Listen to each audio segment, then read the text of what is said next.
Guys, if you like Mexican, you like Tex-Mex, you like enchiladas, this recipe is for you. It is a homemade enchilada sauce. There's a few steps, but they're quick steps. It's just when you add the ingredients, it's one at a time. That's the only thing, it's just one at a time. But it's delicious. So definitely watch and give it a try. Let's just go over some of the ingredients for your homemade enchilada sauce. Okay? I'll give you the measurements as I touch them. It's going to be 2 tablespoons of butter, 3 tablespoons of vegetable oil. I'm using extra virgin olive oil.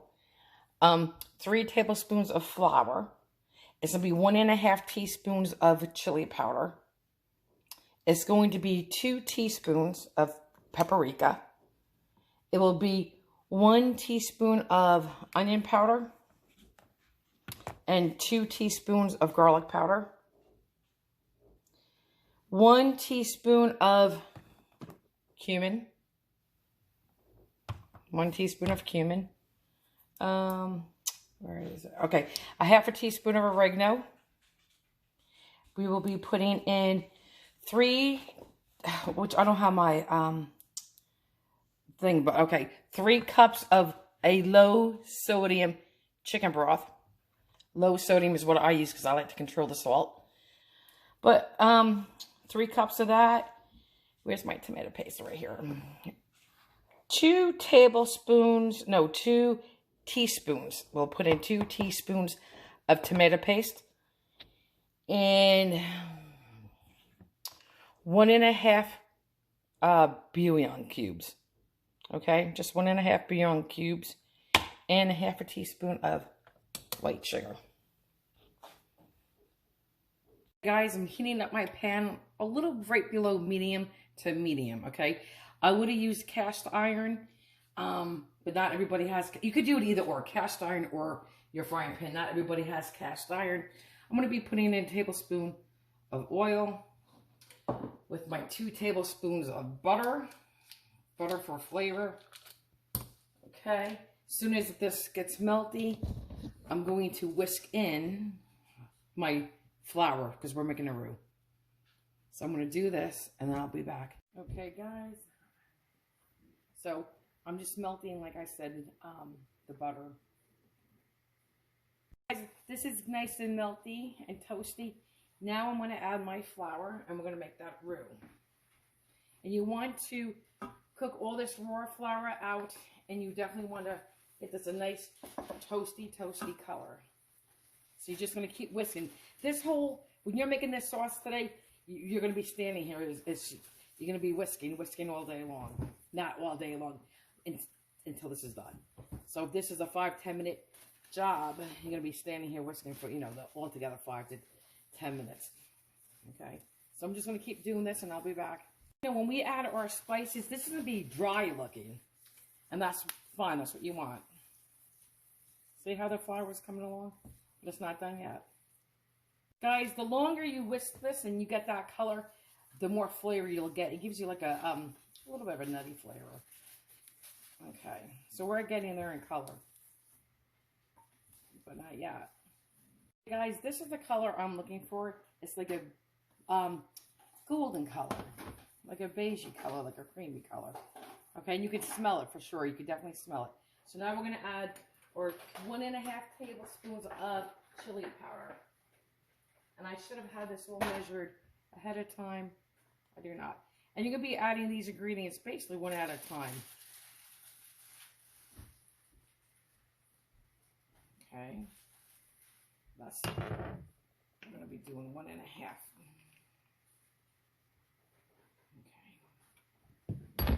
Now we're just going to whisk that, just like this.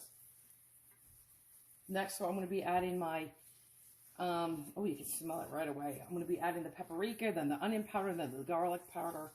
And each time I do, I'll go over the measurements one more time. I'm just going to cook this for about 30 seconds.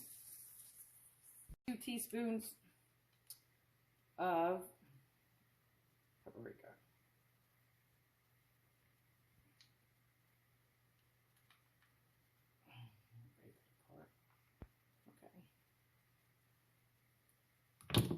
And we're just going to whisk this in.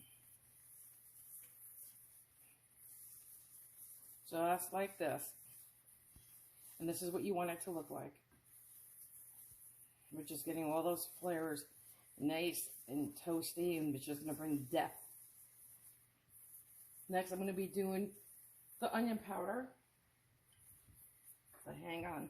Okay, here is 1 teaspoon of the onion powder. I will definitely be adding salt and pepper.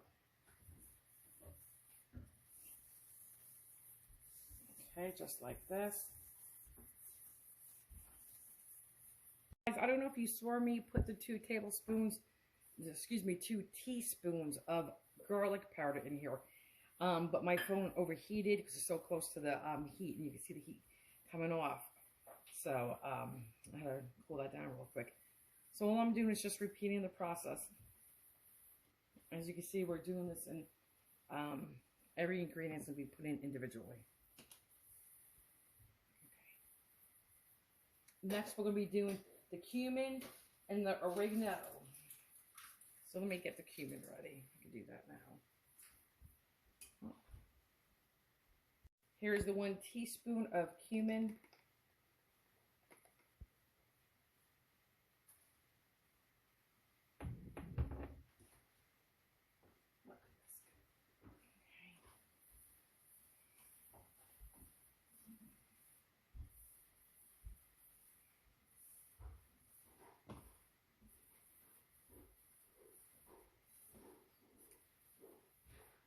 Next will be our 1/2 teaspoon of oregano. Okay, stir that all in. Cook that for about 30 seconds.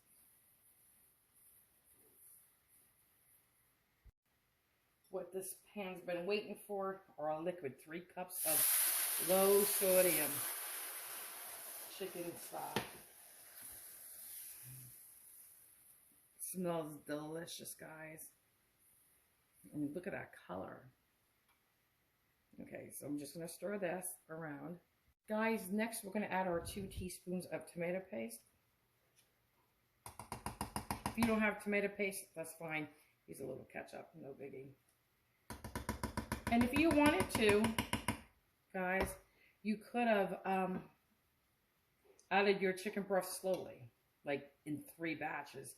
And it would have really got thicker quicker. Doesn't matter either way, it's going to be the same end result. I'm not going to play with that. Get that out. There, that's good enough. So we're just going to stir this, and then I'm going to add my bouillons. Just going to dissolve the tomato paste. I wish you could smell it, but you can definitely see it. See if I can zoom in for you guys.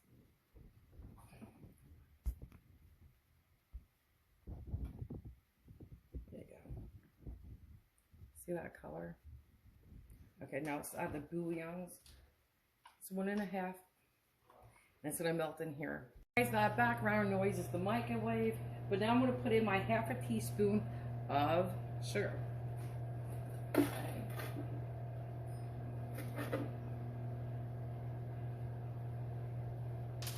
And just whisk this. And once, to prevent a skim, okay, now my chicken bouillons, I'm sorry about the beeping, hang on.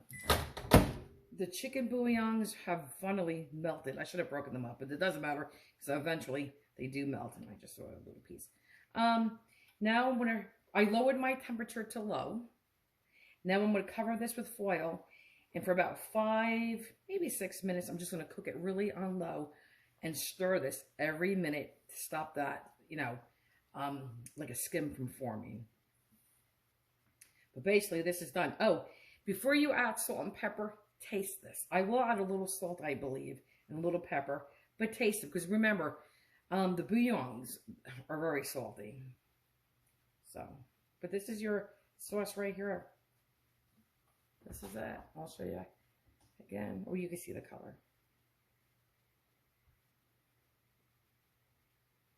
Guys, here it is. Here's your homemade enchilada sauce. I tasted it. You do not. I did not need to add any salt or pepper. It has a nice little mild kick to it. Mild, tastes like enchilada sauce, guys, and here it is. It's delicious. Give it a try. Very easy too. So you can really see that color.